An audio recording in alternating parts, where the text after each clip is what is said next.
kõik need laulud läksid kohe südamesse. Tänu Jumalale selle eest. Et oleme küll nõdrad aga Jumala sõna ütleb nõnda, et meie nõtruses saab Jumala vägi täie võimuse. Et meie olemegi vigased, aga tema on täiuslik. Ja tema paneb selle juurde, mis meil puudu jääb. Tänu Issandale. Mina ka oma nõtruses seisan siin teie ees. Pastor Tõnu väga hästi julgustas mind täna hommikul ja mul on üks julgus seista siin. Ja see on üks suur eesõigus. Kas te teate, mis teema meil selles kuus on? Alastuse teema, jah. See on üks väga eriline teema ja teisipäeva õhtul meil oli koduosadus ja me arutasime selle teema üle, et mis siis see alastus on ja kuidas meie võiks olla head alastajad ja mida Jumal ütleb, kui ta ütleb seal, et ma ei tahagi ohvrit, vaid alastust. Ja see on väga huvitav, aga ma nii diakon Ain lugesin mõni pühapäev tagasi ühe loo, mida Jeesus toob ühe tähendamissõna ja ma loeks alguseks selle kirjakoha. See on Luuka evangeeliumi 10. peatükk. Ja see on väga tuntud lugu alastaja samaarlasest. Ja ma hakkan siit natuke eestpoolt 25. salmist. Ja vaata, üks seaduse tundja tõusis püsti Jeesust kiusama ja küsis. Üks meil ka vahel on neid, kes tulevad kiusama meid ja küsivad meilt ikka igasuguseid küsimusi. Püüdes kuidagi selgeks teha, et see usk, mida sa usud, ei ole päris tõene. Aga meil on alati vastus olemas ja meie jääme peale, sest Jumal on olemas ja keegi ei saa meid kiusata. Ja Jeesus ei rahulikuks. Tema ütles, aga Jeesus ütles talle, mis seaduses on kirjutatud, kuidas sa loed? Tema vastas, armasta oma Issandat, oma Jumalat kogu oma südamega ja kogu oma hingega ja kogu oma jõuga ja kogu oma mõistusega ning oma ligimist nagu kui iseennast. Siis Jeesus ütles talle, sa oled õieti vastanud, tee nii ja sa elad. Tema aga tahtes iseenesest õpetada küsis Jeesuselt, ja kes siis on mu ligimine? Ja nüüd tuleb see lugu alastaja samaarlasest. Jeesus ütles, kõnelust jätkates, üks inimene läks Jeruusalemmast alla Jeeriku poole ja sattus teeröövlite kätte, kui need olid ta riided röövinud ja talle hoope andnud, läksid nad ära, jättes ta pool surnuna maha. Juhtumisi tuli keegi preester seda sama teed ja kui ta teda nägi, läks ta kaarega mööda. Nõnda samuti ka leviit, kui ta sattus sinna paika ja teda nägi, läks ringiga mööda. Aga sama teed tuli üks samaarlane, kui ta jõudis temani ja teda nägi, hakkas ta vale. Ja ta astus ligi, sidus mehe haavad, valas nende peale õli ja veini, tõstis ta oma muula selga, viis öömajale ning kandis hoolt tema eest. Ja järgmisel hommikul võttis ta välja 2 teenarit, andis need peremehele ja ütles, kanna tema eest hoolt. Ja kui sa midagi veel lisaks peaksid kulutama, selle maksan mina sulle tagasi tulles. Kes neist 3 oli sinu arvates ligimene inimesele, kes oli sattunud teeröövlite kätte? Seaduse tundja ütles, see, kes tema peale alastas. Jeesus ütles talle, siis mine ja tee sina nõnda samuti. Amen. See on Jumala sõna. Palvetame. Kallis taeva Isa, me täname sind, et me oleme täna siin, et sinu sõna kuulda, sinu häält kuulda. Ja kuna sa oled selle loo kirja pannud, siis mitte ainult ei ole mitte sellele kirjatundjale see öeldud, aga see on täna ka minule ja meie kuulajatele, meie kogudusele öeldud. Issand, räägi oma sõna kaudu. Anna meile tarkust teada, mis on see võti, kuidas meie oleksime need, kes halastavad, kes liiguvad selles halastuse võidmises. Issand, me täname sind selle eest. Me täname, et see on üks läbimurre maailmas, kui on halastus. Ja issand, kui palju on pingeid, kui palju on valu, aga issand, liiga vähe on halastust. Issand, me palume seda, et meie kogudus oleks üks halastaja kogudus. Õnnista oma sõna, õnnista igat kuulajat. Jumal, räägi oma sõna kaudu. Issanda Jeesuse Kristuse ägeval ja võimsal nimel. Amen. Amen. Tänu Jumalale.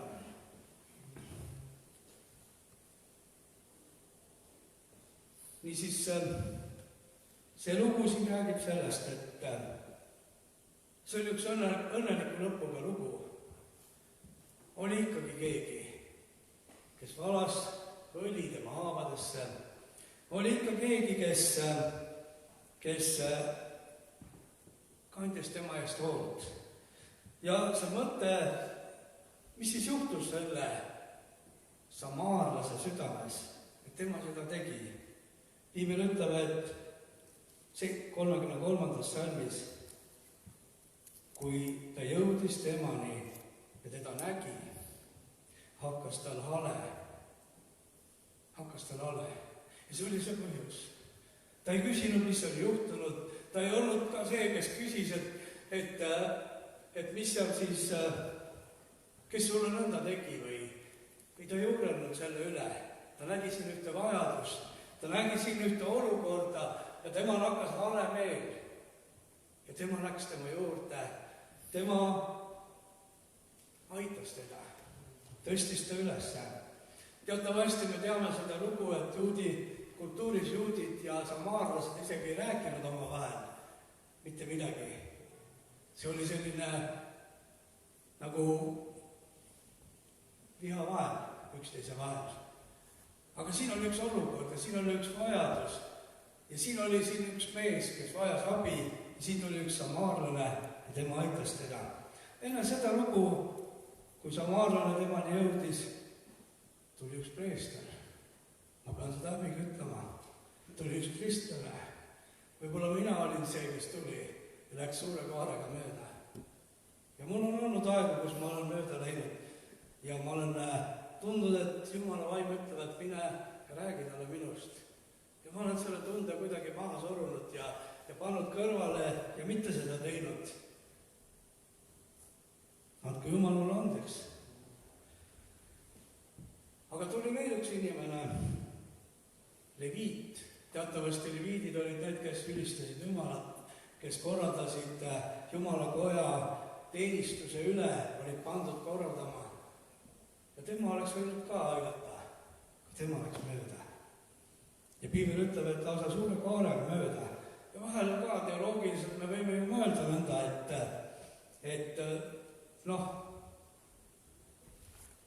mida sa külvad, seda sa lõikad. Küllap on täna sinu lõikuse päev, sa oled midagi halba külvanud ja nüüd on see juhtunud. Ei, aga üks samaarlane, tema halastas. Tema tegi midagi muud. Nüüd üks teine kirjakoht Piiblis räägib sellest, et Jeesus ütleb nõnda, et ma olin haiglas ja sa tulid mind vaatama. Ma olin vanglas ja sa tulid minu juurde. See on väga eriline. Ja ometi siin on üks võti täna võib-olla, kus Jeesus ütleb nõnda, et ma olin hangis ja sa tulid mind vaatama. Ma olin haiglas ja sa tulid mind vaatama. Issand samastab ennast sellega, kes seal haiglas on. Ta ütleb, mina olin haiglas ja sa tulid mind vaatama. Vahel me ka mõistame, et me peaksime ka samastama selle olukorraga, selle raskusega, mille võib-olla Jumal juhatab sinu ellu, et aidata, et olla halastaja. Nii palju pingeid siin maa peal. Nüüd seda mõtet ja seda jutlust ette valmistades ma sain kätte raamatu, Ema Theresa raamatu Halastuse aeg, võrratu raamat. Ja ma õppisin kuidagi seda halastust hoopis teistmoodi nägema, kui ma sinnamaani olin seda võtnud, kui ma lugesin seda raamatut. Temal oli selline kutsumine. Tema põles selle järele, et minna ja aidata kodutuid, haigeid, kes olid tõesti tänavatel maas ja kes olid üksi jäänud, kes olid hüljatud ja tema haaras, tema läks. Teatavasti ka meil Eestis Tallinnas on selline klooster olemas, kus on Ema Theresa õed, kes teenivad. Me palju nendest ei kuule. Nad teevad seda tööd väga vaikselt. Aga ma olen ühe mehega kohtunud, kes on võib-olla tema elu kõige paremad ajad olid need, kui ta Ema Theresa õdedega sai seal koos olla. Ja nemad teenisid. Ja seal on ikka väga keerulisi lugusid, mis Ema Theresa ei olnud jutlustaja, aga maailmas tuntakse teda. Tema nimi on üsna kuulus, mitte ainult kristlikes ringkondades, ka väljaspool kogudust on ta väga tuntud. Ja see halastus, see on teinud ta kuulsaks.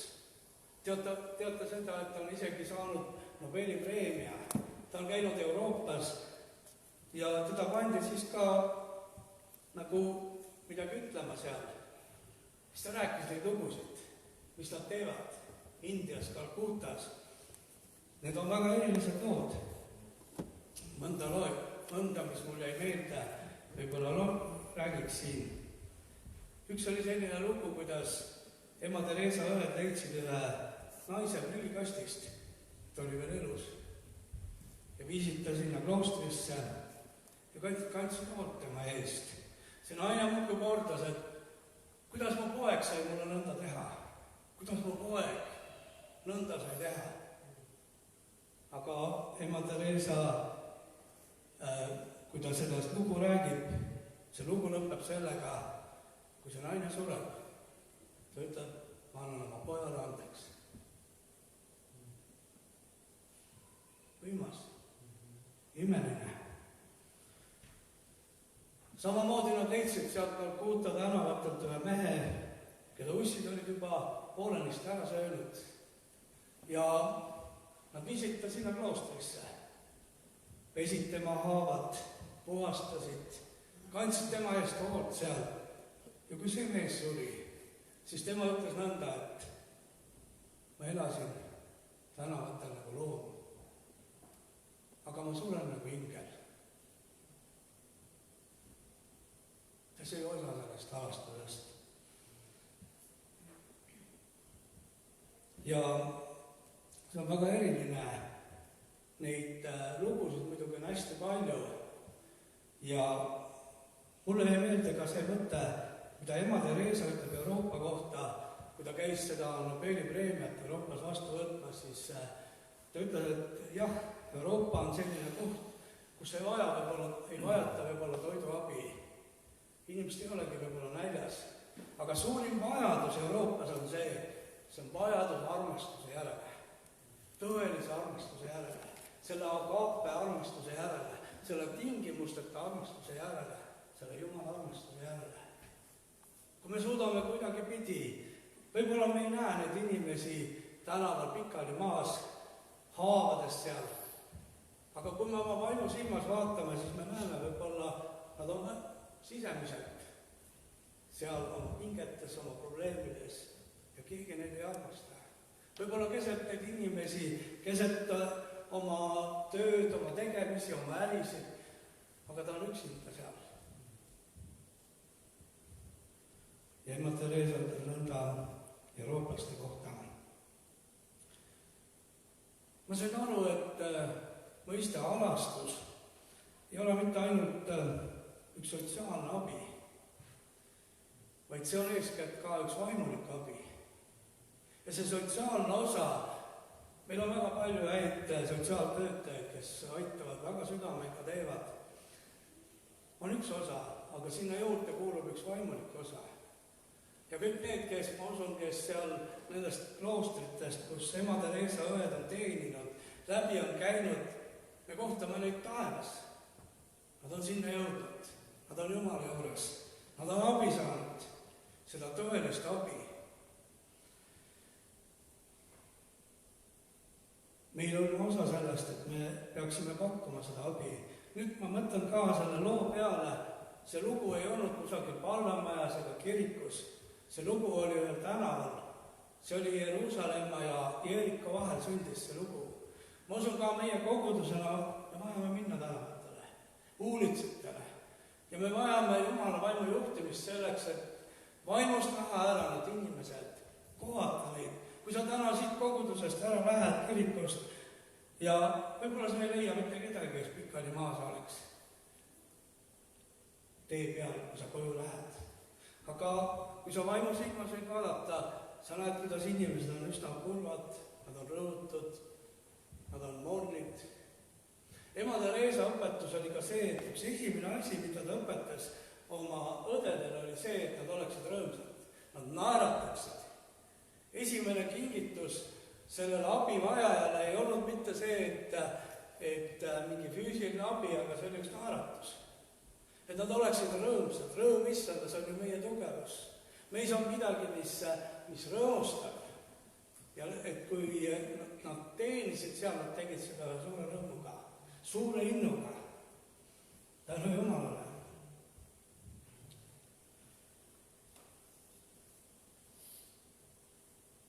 Ja kui nad seda tegid, väga huvitav on ka, ma olen alati juurenud selle üle, kui ma loen apostlite tegusid, ja seal on üks mees, Stefanos.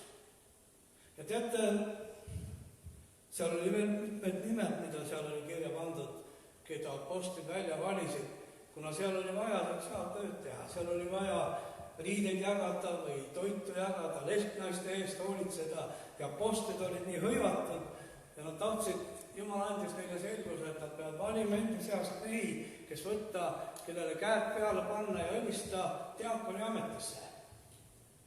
Ja üks mees oli siis Stefanos. Ja ma olen alati mõelnud, et üks supi jagaja ja riiete välja jagaja ja piibel ütleb, et ta oli täis püha vaimu. Ta oli nii tuline, tal oli nii palju tarkust, kui keegi hakkas temaga väitlema, ta jäi igal juhul alla. Sest temas oli Jumal. Ja ma mõtlen, et üks supijägaja seal, üks sotsiaaltöötaja, täis püha vaimu, milleks tal seda vaja oli? Aga piibel ütleb ka apostlite tegudes seal, et kogudus kasvas tänu nende endale tööle, kes halastusid, kes olid armulised. Jumala sõna ütleb, et meil on vägev Jumal, kes on armuline ja halastaja Jumal. Mis te arvate, millised peame siis meie olema, tema lapsed? Johannese kirjast me loeme, et meid hüütakse Jumala lasteks. Kas me peame olema need halastamatud, kinnise südamega, hirmunud? Hei, siin läkski midagi valesti. Me peame ka olema need halastajad. Ja teadse, kuidas see halastus meie ellu tuleb? Kui meil on kaastunne. Kui me samastame ennast nendega, kes abi vajavad. Ja ma usun, see teeb koguduse kuulsaks maailmas. Maailm jaksab kogudusse, kui ta kogeb, et siin on need, kes halastavad. Need, kes tingimusteta seda teevad. Maailmas on ju nõnda, et armastus küll, aga armastus ikka nii, et kusagil üks väike konksukene on.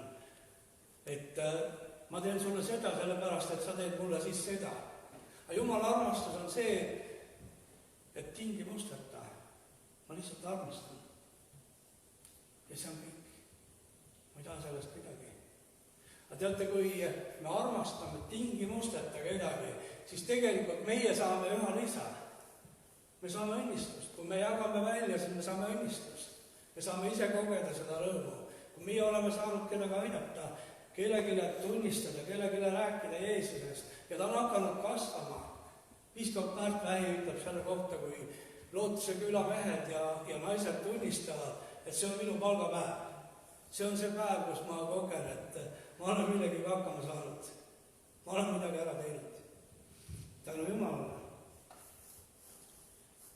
Aga seal ema Theresa raamat on mul kaasas.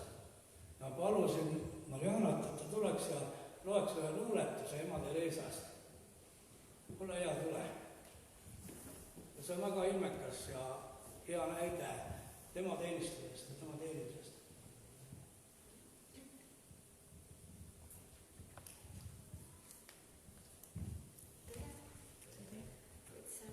Sellest raamatust, millest Rigo rääkis, et see peaks olema vist kordustrükk. Ema Tereesa halastusaeg ja lehekülg 111.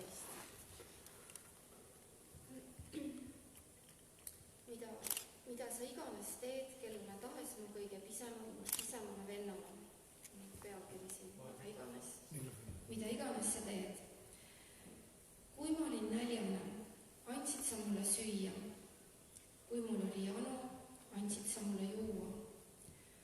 Kui ma olin kodutu, avasid sina mu uksed. Kui ma olin alasti, andsid sina mulle oma kuue. Kui ma olin väsinud, aitasid sa mul rahu leida. Kui ma kartsin, võtsid sina minult kogu hirmu. Kui ma olin väike, õpetasid sina mind lugema. Kui ma olin üksik, andsid sina mulle armastust. Kui ma olin vangis, tulid sina mu kongi. Kui ma haigevoodis lamasin, põetasid sina mind. Võõral maal kinkisid sina mulle kodu. Kui ma olin töötu, otsisid sina mulle tööd. Kui ma lahingus haavata sain, sidusid sina minu haavu. Kui ma igatsesin headuse järele, hoidsid sina minu kätt. Kui ma olin neeger või hiinlane või valge, pilgatud ja solvatud, kandsid sina minu risti. Kui ma olin vana, kinkisid sina mulle oma naeratuse. Kui ma olin rahutu, kuulasid sina mind kannatlikult ära. Sa nägid mind sülje ja verega kaetult. Sa tundsid mu ära, kuigi ma olin must ja räpane. Kui mind välja naerdi, seisid sina minu poolel. Kui ma olin õnnelik, jagasid sina minu rõõmu.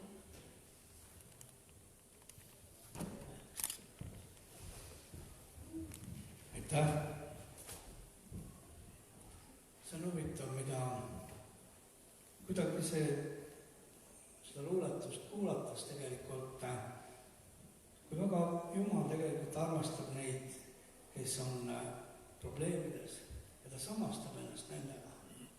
Ja Jumala sõna ütleb nõnda, et nõnda on Jumal meid armastanud, et ta andis oma poja meie eest. Aga samamoodi ka meie peaksime üksteist armastama ja andma iseennast üksteise eest, kandma üksteise koormeid. Ma tean, et on kiire. Ma tean, et on palju tegemisi. Ma tean, et meil endil on probleemid. Aga üks armas pastor Hiinast, Aaron Jenn, ühes oma jutluses kunagi ütles nõnda, rääkis ühest Hiina vanasõnast, et teate, hiinlasi on hästi palju. Ja kui nendel juba mõni vanasõna tuleb, siis sellel on väga suur tähendus. Kui sa aitad teise paadi üle jõe, siis tead, sinu paat on juba teisel kaldal. See on hea. Kui sina aitad kedagi, sinu probleemid saavad ka lahendatud. Ja ma näen, ma tean, et see on, inimlikult on see peaaegu võimatu. Me ka teisipäeva õhtul seal osaduses arutasime selle alastuse üle ja me jäime mõtlema selle peale, kas see on üks vaimuvili. Ja ma otsisin välja Galaatia kirja ja kui ta ütleb seal, et vaimuviljad on armastus, rõõm, rahu, pikk meel ja seal ei olnud halastust, siis halastus otseselt ei ole vaimuvili ja halastus on tegelikult üks tegusõna. See ei ole omadussõna Jumala kohta, et armastus on pika meelega, ta on täis eeldust, ta ei ole kade, ei suurust, ta ei otsi oma kasu, ei pea meeles paha, ei rõõmusta üle kohtust, aga rõõmutseb ühest tõega, vabandab kõik, usub kõik, sallib kõik. Need on omadussõnad. Jumalat on väga raske defineerida, sest tema on meid defineerinud, tema on meid loonud. Aga need on ühed omadussõnad Jumala kohta. Aga nüüd alastus on üks tegu. Siin on keegi pikali ja ma sirutan talle käe ja tõmban ta ülesse. Võib-olla 5 minutit meie kiires tormamises. Sellest piisab. ja inimene tunneb, ma usun, et see mees, kes sai seal aidatud, elu lõpuni, ta mäletab seda. See oli nagu tema üks uus sündimine. Tema oli surmasuus ja teda aidati. Ja see on üks kaastunne. Vanad kristlased, kes on meie eel juba läinud, on öelnud seda, et me kristlatel peaks olema üks hingede kahjuvalu. Olete kuulnud sihukest ütlust? Vanad kristlased on vahel niimoodi öelnud. Et paljud meie lähedal, kes ei ole kristlased, lähevad igavesse hukatusse. Ja teate, ma olen kogenud seda, kui ma Ema Teresa raamatat lugesin, et väga Jumal otsib neid võimalusi, kuidas haarata kinni inimestest, kuidas neid püüda kuidagi nende juurde jõuda. Ja ta on saanud ainult ühe väga hea asja kätte ja see oleme meie. See on tema kogudus, kelle kaudu Jumal saab oma au esile tuua, oma alastust, oma armu näidata. See on koguduse kaudu, oma ihu kaudu. Ja kui see ihu liigub alastuses, siis see on üks suur tunnustus maailmast. Vahel Ema Teresa on ju ka nõnda öelnud, et kuuluta kõigega, mis sul on. Ja kui veel puudu jääb, siis võta sõnad ka appi.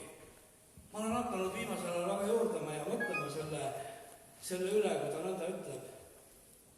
Vahel me liiga palju räägime. Vahel me liiga palju püüame ära seletada Jumala olemasolu ja püüame seda kuidagi ja ma vaatan, et inimene ei saa sellest aru. Aga ta mõistab kohe, kui ma saan talle midagi teha. Kui ma saan talle midagi anda, midagi teda puudutada, öelda, et tead, sa oled tubli. Sa oled hästi teinud tegelikult. Ei pea midagi seletama. Kui sa teed midagi, sellest piisab. Ja siis tullakse küsima sinu käest, miks sa nõnda tegid? Sellepärast, et mul on Jumal. Sellepärast, et mul on kristlane. Sellepärast, et ma armastan Jumala. Jumal ütles mulle, et ma pean sulle nõnda tegema. Ma pean sind aitama. Tema hakkab Jumalat uskuma. Ta on Jumal. Ma usun seda, et see teema ja üldse tänan Jumalat meie koguduse juhatuse eest ja juhtide eest, kes on võtnud need teemad üles. Ma arvan, see on üks väga tuline teema tegelikult ja see on Jumala poolt antud teema, et kogudus oleks alastav kogudus. Kogudus oleks see, kes on tõesti linn mäe otsas, mitte sellepärast, et seal on üks mägi ja koguduse maja on ehitatud mäe otsa, vaid sellepärast, et selle koguduse ihu on see, kes on halastaja, see, kes haarab kinni sellest puudusest, haarab kinni sellest inimesest, kes on nurka ajunud. Ta leiab selle üles. Selleks on ka ühte Jumala võimu juhtimist vaja meie elus, et me leiaks üles need inimesed. Teate, need tõelised abivajad ei tule tavaliselt abi küsima. Nad võitlevad oma seest seal kuskil ja selleks, et me neid üles leiaksime. Selleks on vaja Jumala võimu juhtimist. Ma ei tea, kas sa oled kunagi kogenud, et Jumal ütleb sulle, mine ja ütle, et ma armastan teda. Mul oli selline lugu kunagi Lõuna-Eestis, Kartsi-Nuias. Käisime seal, vennad ja õed, kes me olime seal ja käisime lihtsalt tänavatel. Ja korraga üks hääl minu sees ütleb, et mine ja ütle talle. Üks eesmineja, üks vanem naisterahvas. Mine ja ütle talle, et ma armastan teda. Kuule, kuidas ma lähen, täitsa võõras inimene. Nalja teile, mida ma teen nüüd? Kuhu ma lähen? Mis ta mulle ütleb selle peale? Ja lõpuks ma sain kuidagi võitu oma sees. Ma läksin ja ütlesin. Sealt hakkas nutma. Ta ütles nõnda, et mitte keegi pole mind kunagi armastanud. Minu elul ei ole lõpet olnud. Ja nüüd sina tuled mulle ütlema, et ma arvan, et Jumal armastab mind. Tema sai abi. Armas õde, kes täna on issanda juures ja on Jumala laps, käis selles koguduses seal hiljem. Tänu Jumalale.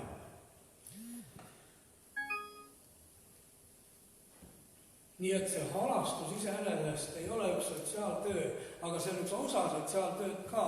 Kui sa näed ikkagi, sa ei saa talle minna evangeeliumi kuulutama, kui ta on halasti, sa pead ta riidesse panema, sa pead ta puhtaks pesema, sa pead temaga midagi tegema, aga teate, mis kõige tähtsam on see vaimulik osa, et me palvetame nendega, et me juhatame neid Jumala juurde, me räägime neile, kes on tegelik armastus, see on Jumal.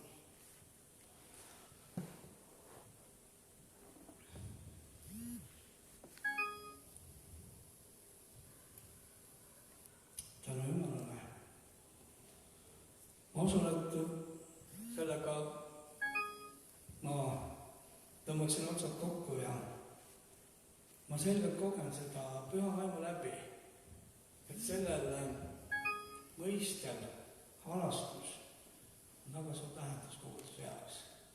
Ja kui me täna räägime sellest, et me teeme siga alfakursus ja keegi ei tule, me teeme siin võib-olla piiblitundi ja liiga vähe on neid, kes kuulavad. Me kutsume palvekoosolekule ja väga vähe on neid, kes tulevad. Või me palume midagi teha. Aga teate, kui kogudus hakkab liikuma halastuse võidmisega, tead, need pingid on täis. Siin ei ole ühtegi tühja kohta. Inimesed seisavad ridade vahel püsti ja tahavad osa saada sellest Jumalast ja sellest rõõmust, mis meie sees on, millega meie teenime ja millega meie liigume Jumala vaimus ja halastame. Maailm jookseb kirikusse. Tal januneb armastuse järele. Tal puudub see eesmärk, kuhu minna. Aga meil on see eesmärk olemas. Kogudusel on see visioon. Kogudusel on see arusaamine, et maailm peab saama päästetud. Maailm peab saama Jumala lapseks. Maailm peab kogema Jumalat oma elus.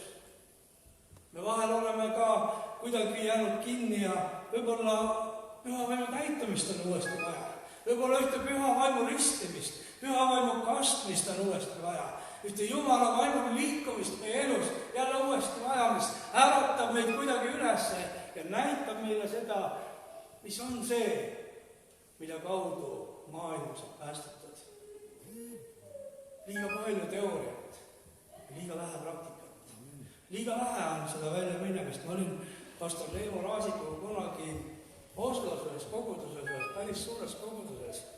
Ja see oli väga huvitav, et kui Jumala teenistus lõppes, siis õnnistussõnad jäeti ütlemata, sest Jumala teenistus jätkus.